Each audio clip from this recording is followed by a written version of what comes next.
cuestionado alguna vez lo que dice la basura de nosotros? Sí, efectivamente, los desechos sólidos hablan de la sociedad que los produce. Esta pregunta la respondieron universitarios a través de una muestra muy poco común. Veamos.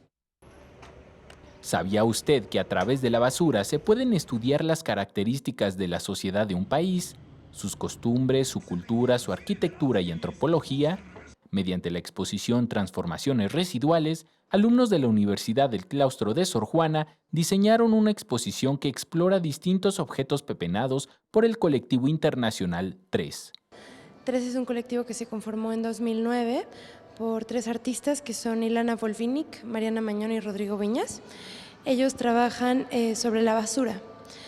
Ellos estudian qué es lo que dice la basura de nosotros y cómo confluyen distintos aspectos, tanto políticos como económicos como sociales. 15 alumnos del Claustro de Sor Juana encabezaron este proyecto, en el cual podemos encontrar residuos procedentes de Hong Kong, Australia y México. En realidad es que 3 ha trabajado específicamente mucho sobre las colillas de cigarros, sobre los chicles. Son 23 piezas que a simple vista pueden resultar irrelevantes, ya que diariamente las encontramos en la calle, pero la historia que existe detrás de su uso y desecho puede llevarnos a descubrir un mundo diferente al que vivimos. Transformaciones Residuales estará hasta el sábado 8 de julio. Estamos aquí en el foro R38, que está en el plantel de Regina de la Universidad del Claustro de Sor Juana.